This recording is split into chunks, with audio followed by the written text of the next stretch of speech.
In our last zootorial, we went over how to build an entrance to your zoo. The entrance is one of the most important aspects of setting up a zoo in Planet Zoo, or even in real life, as it sets the tone for what you're trying to convey. Are you building a roadside zoo with a rundown entrance? Are you building a naturalistic experience with a more subdued entrance?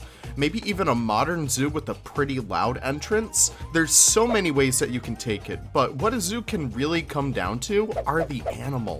Today, we're talking about the first animals you hear, the first ones you see, and sometimes even smell as you walk into a zoo. What animals make the best candidates for the very first animal you put down in a zoo? There's so much to consider, so let's use my custom anagram, C.L.A.K, for example. C.L.A.K stands for colorful, loud, active, and kinetic.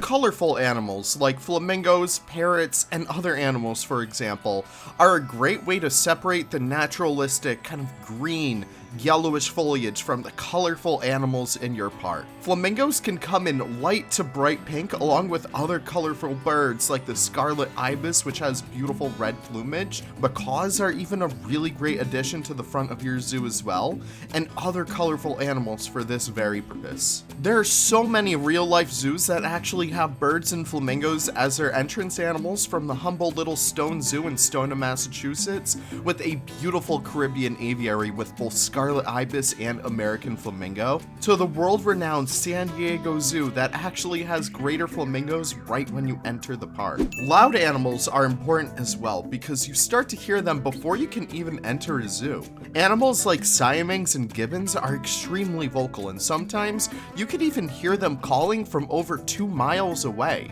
Additionally, birds are also a great alternative to primates for this reason as well, because they also love to communicate and they're extremely vocal. Active animals are super important to consider as well for an entrance animal too. As the first animal when you enter a zoo, and sometimes even the last animal you see on your way out, you'd want to end on a high note, or even start on a high note. Nothing is more disappointing than seeing an animal that's just sleeping and not moving in a zoo, which is why it's important to consider animals that constantly move. Lemurs and other primates, for example, are very, very good for this reason because they're always moving. Kinetic animals are very similar to active animals, with the caveat that they have a wide variety of movements in addition to moving all the time. For that example, I love to see canines and hyenas, in my opinion, right at the entrance of a zoo. They work really well as they're constantly moving, they're constantly exploring their habitat, and they just do it in such a unique way that separates them from the rest of animals. And they're very good with crowds. That's another thing too, that's another little caveat. You gotta make sure that you also add animals that are good with decent amounts of, and that really don't get too stressed a lot. So dogs, primates, birds, all that stuff do relatively well with all that. The Franklin Park Zoo, for example, keeps African wild dogs right at one of their entrances, and it makes a really, really welcoming, entry to the zoo because they're always moving, they're always active. Now with C.L.A.K in mind, we can start to determine some choice animals that make a perfect addition to your zoo entrance. Sea lions are an ideal entrance animal. They're loud, active, and kinetic. They can display so many different behaviors like swimming, playing, and even exploring their land area. There's so many zoos in real life that utilize sea lions as the entrance animal for this very reason. The Bronx Zoo, at least back in the day, used to have them right at their main entrance. The Central Park Zoo does as well, and the Columbus Zoo all have sea lions proudly displayed right at the entrances of the zoo. Gibbons as well, along with any non-ape primate. Apes, I honestly believe, deserve a section further into a zoo. They make great additions to the entrance of the zoo. The more colorful ones, like lar gibbons, have an incredible array of sounds, and they're always moving, brachiating from one place to another. They make a fantastic entrance animal. However, I think for our purpose of the tutorial today, we're going to settle down on creating the ideal flamingo habitat. Flamingos are very easy to get started with, especially if you're using using this as a franchise mode guide. They're base game animals as well, so even if you don't own any DLC or if you're playing on console, you can use these right away, and let's face it, they're super colorful and super loud species that everyone can build for. When we build for flamingos, there's so many important factors to keep in mind. If you're a vanilla player, you're kind of stuck with the greater flamingos until, or if ever Frontier ever releases a new species of flamingo. If you're a PC player opting into using new species mods, you have 5 additional species to use. The lesser flamingo adds another species of animal that can be found in Africa and South Asia, sort of India, and it's a relatively common zoo animal, very helpful and very tiny, very adorable in real life. Additionally, mods can also add the American and Chilean flamingos, another 2 fairly common flamingos that are representative of North and South America respectively. There's also 2 lesser known species of flamingo, the Andean and the James flamingo, that are often forgotten about due to their extremely rare presence in zoos. While flamingos are relatively hardy species across the board, it's important to consider what climate your zoo is based in to make proper housing arrangements for them based upon where they come from as well. Another important aspect is more of a lore consideration for your zoo, since there's no in-game method for pinioning and clipping, as the flamingos and all other birds in game for that matter currently are incapable of true flight. However, with this consideration in mind, it's important to determine whether or not you would like to consider this as a lore piece for your zoo, as it determines whether or not your zoo would actually have an aviary for these birds or not. Just as a quick little zookeeping lesson, clipping essentially needs to occur multiple times for each individual bird, removing their flight feathers. Pinioning, on the other hand, removes the ability for them to even grow them all together from a young age by removing the joint that allows them to fly. Basically, think of it as if your fingernails allowed you to fly, clipping just means trimming your fingernails every now and again, while pinioning means removing your fingers altogether. I think for the purposes of this video, I am not going to make an aviary, as I would like to keep aviaries for their own video. So we're going to go with the idea that they are either pinioned or clipped. There is a huge ethical debate on whether or not clipping and pinioning birds is right or not. I'm not going to give any official stance on here right now, but in the terms of Planet Zoo, these animals do not fly away, so I do not need to see the purpose of building an aviary for them right now. The next important thing to consider for flamingos is feeding. While we can put down a simple food bowl and call it a day and have the keepers fill it, making your habitat functional with enrichment can help improve the look and the vibe of the area tenfold. Flamingos have a very good habit for foraging. If you ever go to a zoo and you see them swishing their mouths and beaks back and forth in the water, that's how they feed. They actually swish their beaks horizontally as a way to filter in food so that they could eat. For this, it's important to research, at least if you're playing franchise mode, the forage pool enrichment item. Using this, we could actually line it up with our next segment to organically weave it into our habitat. That way, our flamingos can not only be able to be fed, but also be stimulated by the environmental enrichment as well. Habitat maintenance is super important, especially for flamingos.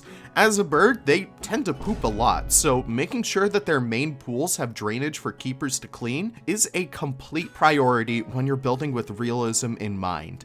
There's a ton of vent pieces and decals that do the trick for this. Also important to make sure that the water follows a little bit of logic in terms of drainage. You wouldn't really put the drainage hole at the top of the habitat, though you can technically do that for maintaining a level of water if you're going to have running water in the habitat. You'll want this drainage to be at the very bottom of the pool, and make sure that if it does end up draining, there aren't any pools left over. If you have any divots in your habitat, make sure to pop a little bit of a vent right there. If you're also playing franchise mode, it's important to also throw in your water system treatment plants, just to make sure that their habitat is super clean and super viable for these birds. A lot of the times we do see these in actual flamingo habitats and other like aquatic habitats as well. They have their own filtration system, so just making sure that stuff is taken into account is also super important. One of the last things I would like to introduce is guest education as well. It's super important that guests don't just see animals at the zoo, but they learn about them. One of my favorite things to see at flamingo habitats, especially at the Roger Williams Park Zoo or even the Bronx Zoo, are the inclusions of examples of flamingo nests. These educational pieces are typically made of faux rock, and a fake egg is put right in the middle of it to show how these animals are able to take care of their young. You can also include some of these in the habitat on a much smaller scale. For this, I'm going to be including it with some other things that we built today as part of the blueprint pack to help you guys build your flamingo habitat. Now that was a lot of information and we haven't even gotten started building yet, so let's jump right into Planet Zoo and start to build our flamingo habitat. So right here is where we left off with Stonington Zoo, our little zootorial zoo. Now before we continue, I do want to address some things in terms of our gift shop setup. You guys might have noticed that if you tried on your own without the free build mod, you might have noticed that the modular gift shop did not function as appropriately. That is just something that I just did not consider, so I came in here and I redid the paths so that anywhere you see that has the actual highlighted bits, those are actually null paths now. Which, speaking of, I gotta fix some right over here. So yes, now we actually have traversable areas for our guests in here, and they still are able to access the gift shop via that little bit right there. So with that in mind, our entrance animal is gonna fit in snugly right over here. Now, one of the things to keep in mind that in order to get an animal inside of your zoo, you're going to need a trade center. Now, typically animals do get shipped into little backstage areas, and I think we can make a small one right over here. And if you don't really feel like actually building the trade center yourself, there are a whole bunch of blueprints in here that can give you kind of the vibe that you might want out of here. For example, I never went into this tutorial with the intention of making a trade center, but I think if I take this frontier blueprint and I actually end up copying some of the wall pieces over here, and just with a few slight adjustments kind of like this, and I think I do kind of want some big doors right over here. And I think making a little utility vehicle over here is going to be very helpful as well. We can include this in the blueprint pack as well. Now, the only two staff members that are able to transport our flamingos and any other animal for that matter as well are our caretakers right over here, as well as veterinarians. It's always good to have these guys on your staff.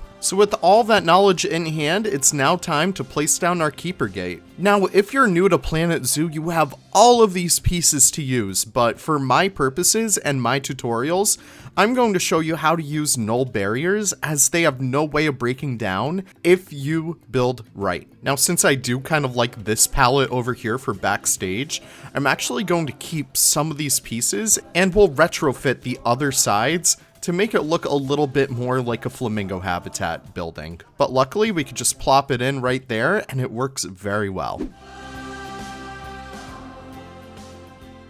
So with our building right there, I think it's time to finally get building on some flamingo habitats. What I'm doing is slightly lowering the elevation as well to make it really feel like our zoo is nice and organic. Even just something as simple as this little divot is going to help our zoo feel even better. And then we can mark where it's lower with a different terrain color, just so we know what we're working with. Now back to our null barriers. It's important to figure out what layout you want your flamingo habitat to have. Some people do the habitat first, but for me, I typically like to do the path first. Since it is a little bit of a bigger ticket animal, I like to make sure that our paths are quite big and can handle a lot more guests than normal. Now, before I even actually get to work on the habitat perimeter itself, what I'm going to do is pop down a bunch of flamingos first. Typically, the amount of flamingos also matters as well.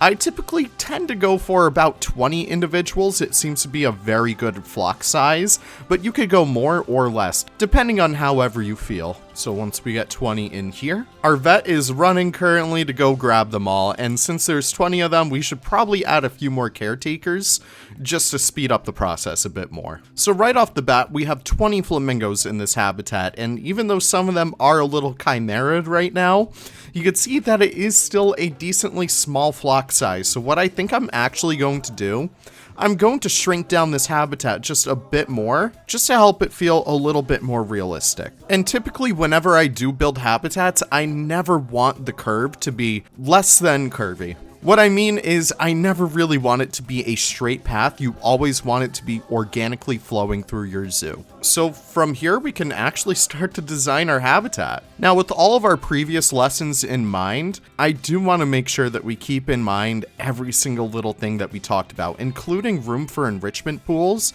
and other things as well. So if you're building along with me, this habitat is about 732 square meters, and they're already starting to explore it. So let's actually start building some infrastructure. And for the time being, we can just cover this up for now.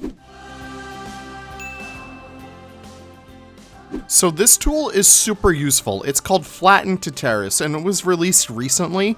So what it basically does is actually limits the ground to where the next water level is going to be. So you can see we have it right down on the surface right there, but I think I'm going to want it right there. And since I want multiple levels in this habitat, I'm going to do the same thing right up here. And it is a little bit wonky, so if it does start to look like this, just keep in mind where that water level is, like right around that pebble. And then what I'll do, I'll actually take my terrain tool and flatten it down right below that. And whenever you are working with water levels kind of like this, it's super important to keep in mind just where it ends so you could terraform with it in mind. So what I'm gonna do is place down a few floor pieces just so I don't lose where that end piece of the water will be. I'll remove the water and I'll start to actually smooth it out and just make sure that there's no exposed bits, kind of like what we saw right there. And terrain painting is very much just like real painting. You want to do very small strokes so you get the very minute details that you really want to get out of your habitat. And I'm going to do the same thing with the water levels down here as well, since I want this to be very organic and flow right into each other. Doesn't matter what floor pieces you use, something bright and something that you'll be able to identify is always the most useful.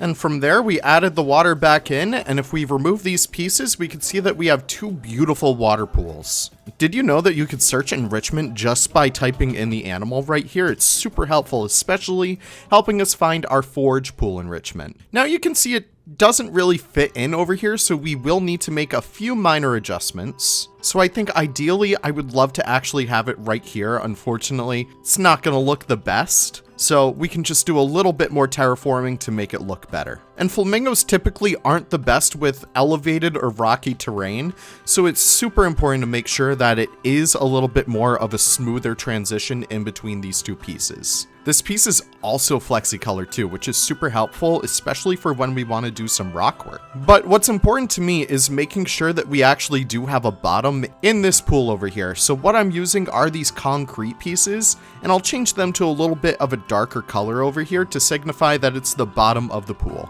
And I'll do the same for this pool up here as well. And one thing I always love to do is make the water just a little bit less transparent and just a little bit more blue, just to help it feel a little bit more colorful. And from there, we have a semi-naturalistic looking habitat that really fits the bill for flamingos. Additionally, if you do want some more realistic elements, I would add some chain link. Right back here as a way to make sure that the flamingos aren't able to escape.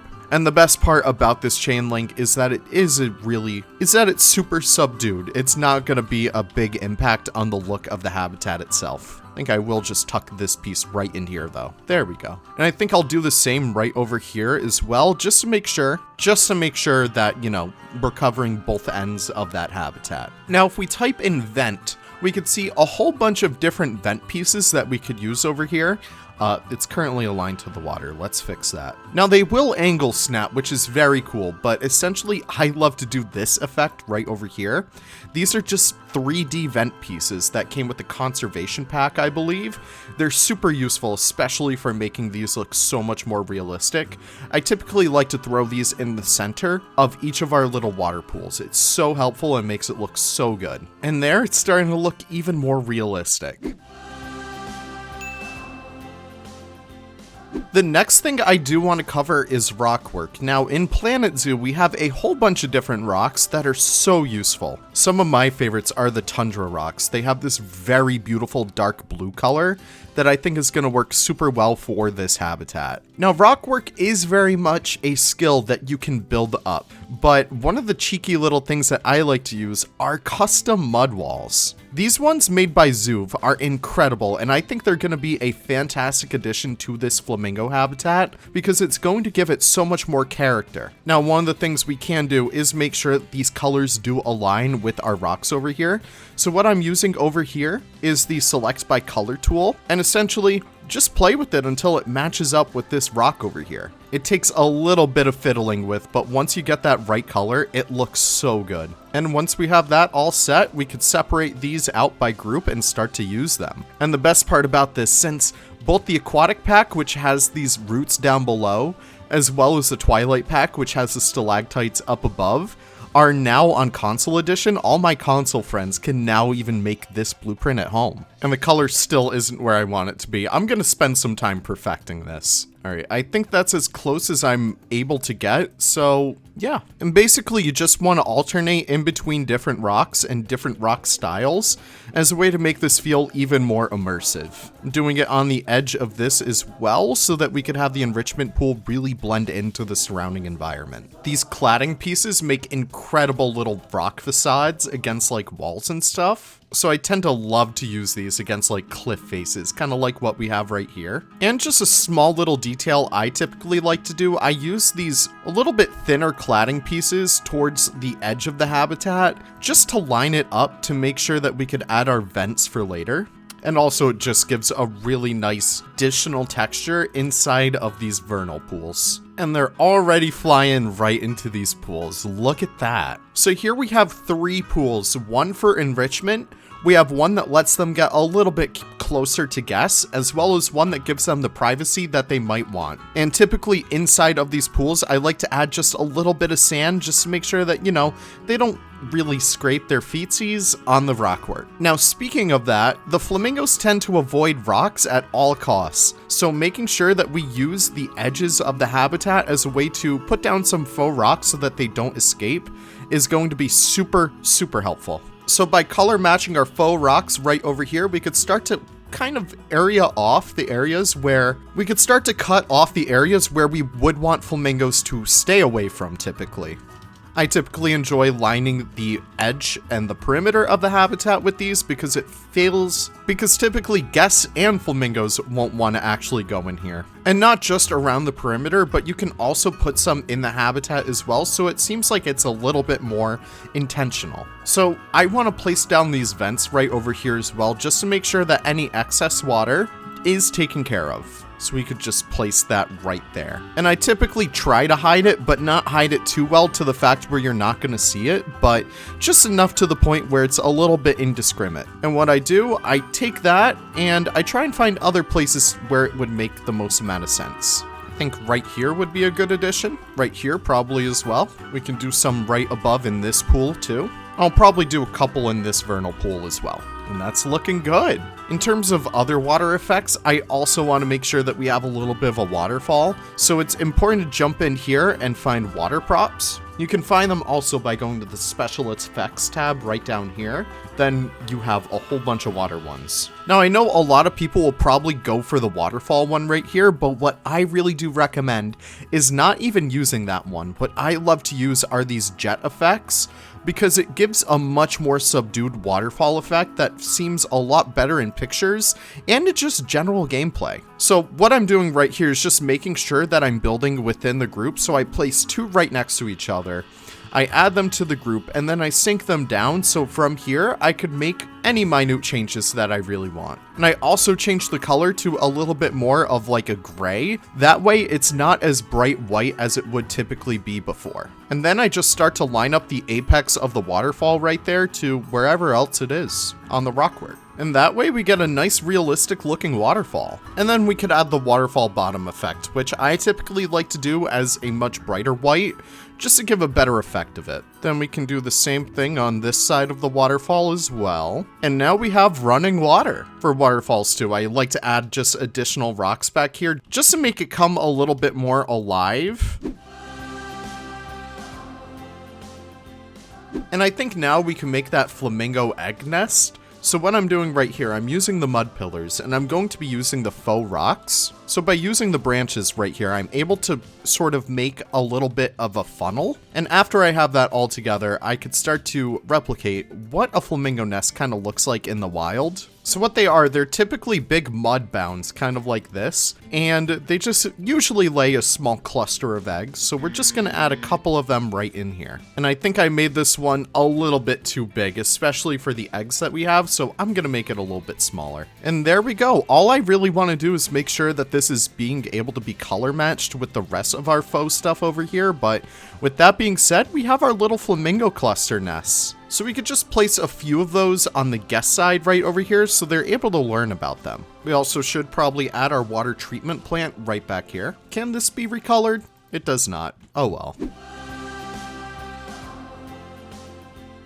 Now this habitat is looking very good, but however, there is a small issue. There's no fences. So what I think we could do, we could start to make a custom one. I think our goal right over here is to make it feel a little bit more naturalistic, so I'm going to opt to use a lot more woods in this fence. Now for fences, I always recommend taking your time to really make sure that they look good, because once you make one, you could just keep on replacing it over and over again.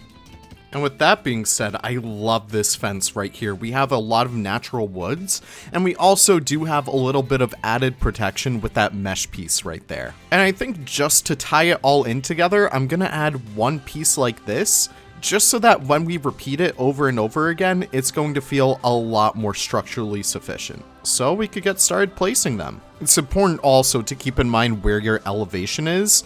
So if it does curve up somewhere along your habitat, just make sure that you curve your fence pieces as well. And from there, we could add a little bit of a T-junction right here just to wrap this up with the rest of the chain link over to the side over here. And that doesn't look the best, so let's end it right there. There we go. And right when you walk in, your eye is just drawn to this habitat right over here. I think we could get by with just a little bit more fence work over here. And honestly, since we do have those fences right over there, I think if we just continue this chain mesh, we should be fine.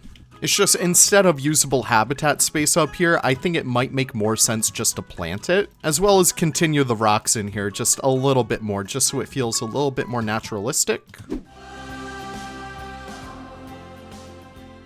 Now with our water features done, our rock work done, our habitat background done, and our fencing done, we can really focus on making this look a lot better, so let's pop in here with some foliage. Typically for zoos, you can see a lot of the exterior foliage being used in the interior, so I think what might be best is drawing some inspiration from what we used out here in the main, guest area, and applying that inside this habitat as well.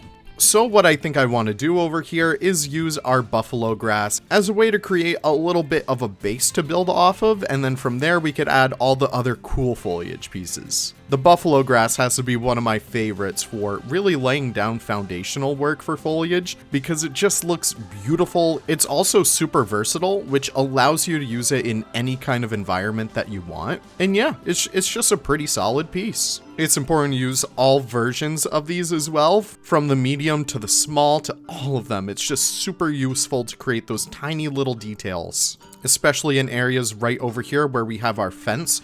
We don't want the big pieces over here, but we do want the smaller ones just to help them really settle in. And we could have a few little pieces peeking out over here. Weeds do grow in zoos, grass does grow in zoos, so it's important just to make sure that people know that. And I'm not sinking these in too much. What I'm doing is actually keeping that in mind.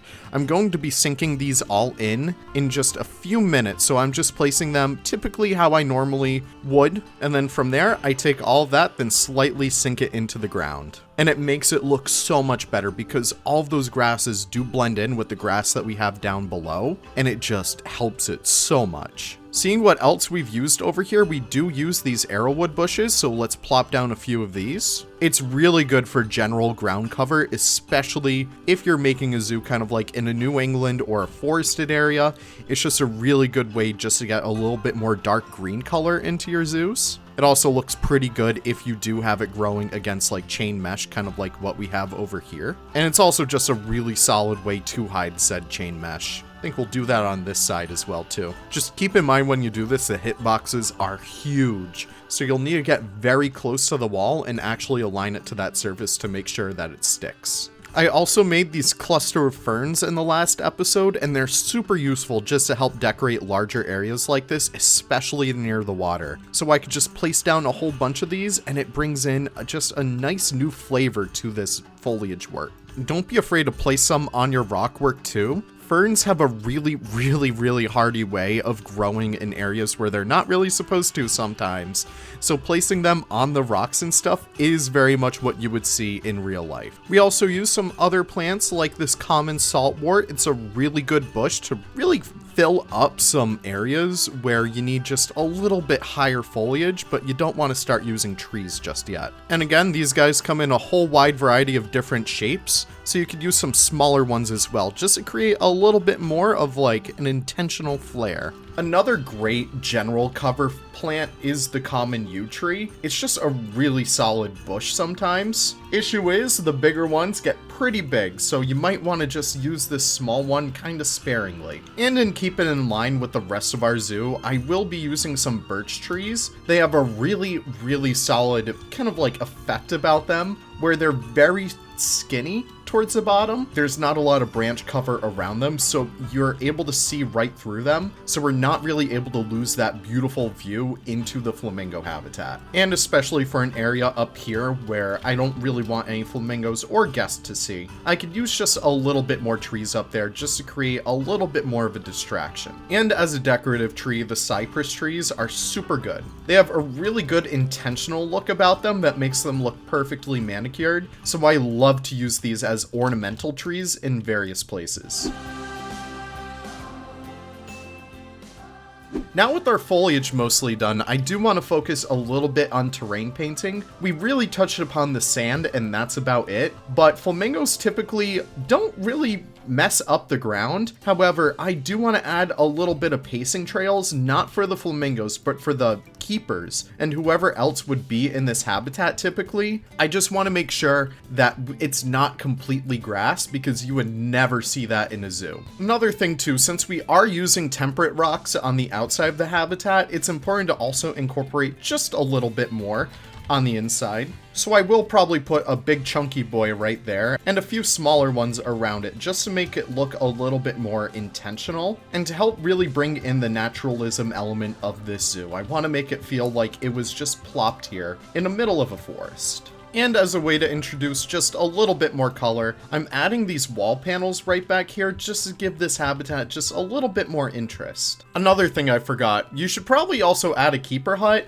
I think I'm just going to temporarily add one right in this building right over here, but keep in mind that we probably will be going over making a custom one, but for the time being, I want to make sure our flamingos are fed. And we should also probably add a keeper. That would help. A small little aspect of the gardening as well that I forgot to go over are these little areas right over here in front of fences, but in between the habitat boundaries. I do like to add a little bit more color into these areas, so I like to add stuff like hostas in here, just as a way to create just a little bit more interest, a little bit more color, and just a little bit more variety. The Bedalia bushes are also excellent for this purpose. We recently just got these in one of the last packs. I think it was Barnyard. They're super beautiful in real life. Only issue is they're just a little bit small in Planet Zoo, so I typically like to add them onto each other just to create a little bit more of interest. They also have flowering bits, which is really, really awesome to add to. Now, console friends, I apologize. This is not really for you because I don't think anyone on console is going to sit down and make these,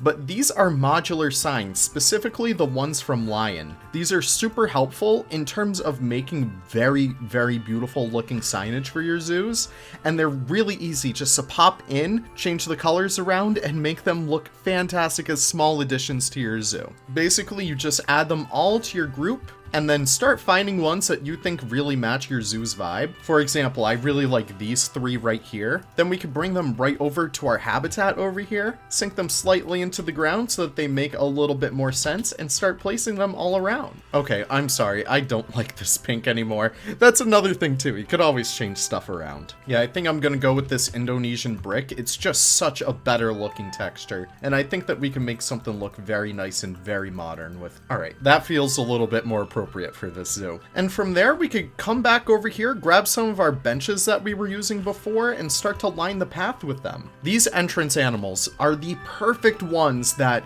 you could just sit and watch while you wait for, you know, someone to enter the zoo or something like that. So it's the perfect way to introduce these large seating areas where your guests can start to wait for whatever it is they're waiting for. Introducing just a little bit more lighting as well, just to help it feel a lot more consistent with what we have over here. And I think we'll do what we did with the buffalo grass yet again. And typically with this arrowwood bush again, I like to have it very much synced in towards the front over here, just so we get those little tips. And then over here, I like to have most of the piece showing, just so it feels a little bit more forested towards the back. And by now, you guys already know the deal. We're just going through these piece by piece, just to add all these small little flares that we really want to incorporate on the naturalistic side of our zoo. Hey, you, come here. And if you typically have an area on the opposite side of an exhibit, you don't want it to draw away from the attention of the exhibit, so we're not going to be using big, like, loud pieces. We're just going to use some that really help complement the rest of the shape of the habitat towards the right over here. And the other trick that I remember us doing before is just aligning the path with a little bit more of molt, just so that it feels a little bit more baked in, just so it feels a little bit more lived in. And I think I do want a few big rocks over here just to make it feel, I don't know, a little bit more natural. And even though I did say earlier that typically we do see some pieces kind of sticking out over here, I do want to clean up these paths because, I don't know, I think we should. Now, one of the other things I typically like to do in pools like this is add just a small little bit of leaf litter. Typically when you do go to a zoo and you do look in the water, it's not necessarily always clean. So making sure that you do add these small little realistic elements can help elevate the build and really make it feel like it's something a lot more real. You might get a few up here, especially with the birch trees. They are deciduous trees, which means they do tend to drop their leaves a lot. Using different sizes of these as well, just to make sure that it feels a little bit more organic. These decal pieces are also an incredible way to add just a little bit more variation to your habitats and your concrete as well by giving it just a little bit more interest. It really does work wonders when you combine it with these leaf pieces over here, because it looks like they have been seeping out a little bit more acidity into the water, which kind of creates a little bit more of a dilapidated effect around the pools. And even though you can really hardly see it from above, it does give a little bit more of a cool effect once you actually do start focusing on the habitats themselves. And since these are aquatic habitats, I do want to add just a little bit more aquatic plant life in here, so I'm using some eelgrass as a way to create just a little bit more green vegetation in the water. But I'm being very careful as to not overdo it because you can overpower a habitat like this. And typically for realism, you don't want to do something like that. The hydrilla plants as well, just using the tips of them is also super useful to create just a little bit more variation in terms of the foliage in the habitat. And typically cattails and reeds tend to do very good near aquatic areas, so I'm just going to add a few of them around the surrounding bits of the habitat. Maybe some of the pollen just snuck in there and they were able to propagate well. So typically for Backstage as well, we're going to dip into a little bit of that today, not too much, but a lot of people tend to not like backstage access. I know us Planet Zoo fans, we always enjoy seeing a little bit of what the backstage for animals look like, but for most typical people, whenever they visit a zoo, they hate to see it because they're like, I can't believe the animals live like this. So it's very important to kind of shelter off what that actually looks like backstage. So what I have is kind of a fake wall right there that kind of gives off the effect that, you know, it actually does look kind of good back there. Which it will for our flamingos. But what this is also just another great way of incorporating some extra enrichment in here if we didn't have enough space on the outside. Typically, flamingo backstage is kind of boring. There's nothing really much happening back there. They might have some additional pools for them just to, you know, chillax in. But really, besides that, there's not much. Typically, there's a lot of really great backstage pieces on the workshop, especially this set. This is by Moving Target on the Steam Workshop, and it really is super useful just to give them a little bit more detail back here. So we could add that right there, we could add another one right next to it, and it's gonna help decorate our habitat so much more. And we could decorate the backstage lot as well, just to make sure it has a little bit more interest. We can also put down just a little bit of bedding so that their feet are a little bit more comfortable. And there we have it. We have our finished entrance habitat. Going into explore mode, I really am super happy with how well we were able to get the scale in here. With explore mode, you click it and advance it right down here in your camera tools.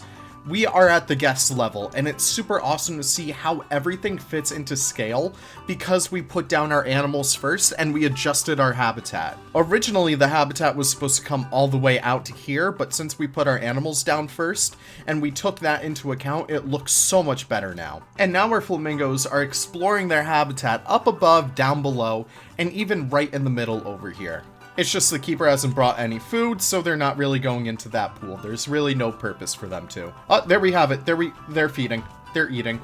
You see, it works. But this was such a fun little exercise, and I hope you guys learned something too about building for flamingos, building a perfect entrance animal habitat, and just everything else that comes along with it. Our workshop this week, we are going to be uploading this little additional, like, keeper jeep over here that gives them a little bit of back storage right over here.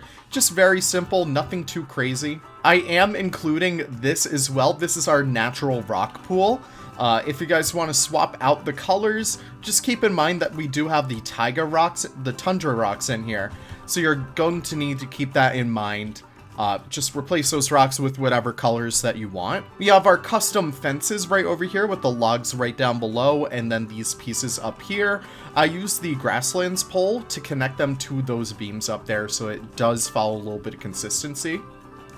I have our flamingo nest right here. It's not my best work, but it is super useful if you want to add a little bit of educational elements to your zoo. I have the panda statue, the panda fountain right over here, because I would love to build for pandas as like our final build in here. I think that would be super fun. And I also have our finalized trade center, our upgraded trade center. So typically the basic Planet Zoo one comes kind of just outfitted with this. It's nothing really too interesting, but I did want to give it a little bit more logic, a little bit more purpose. So we do have a little bit of a keeper area right there. So we could load in the animals and load them out. They also have some windows back there. Pretty cool. And yeah, our backstage does now officially connect with this stuff back here. I do need to add a door. All right, so we added the door. Now we're back to work. But that is it, my friends. Thank you so much for stopping by for another Zootorial. As you can see, we followed our diagram of C.L.A.K perfectly. We have a colorful, loud, active, kinetic animal that is sure to dazzle our guests as they enter the zoo. Let me know what you guys would like to see in our next episode, because now we can officially enter the real zoo. And I was honestly thinking aquatic habitats, but if you guys have any ideas for big cats, for canines, for anything else like that, we could talk about that in the comments down below. Thank you all so much for watching this. As you guys know, hitting that subscribe button down below can really help a guy out. These take a lot of time to put together, and I really do hope you guys enjoyed what we went over today. I can't wait to see you all in the next video of our Stonington Zoo in our tutorial series. So take care, have the most wonderful of wonderful days, and I'll see you all in the next episode. Bye-bye.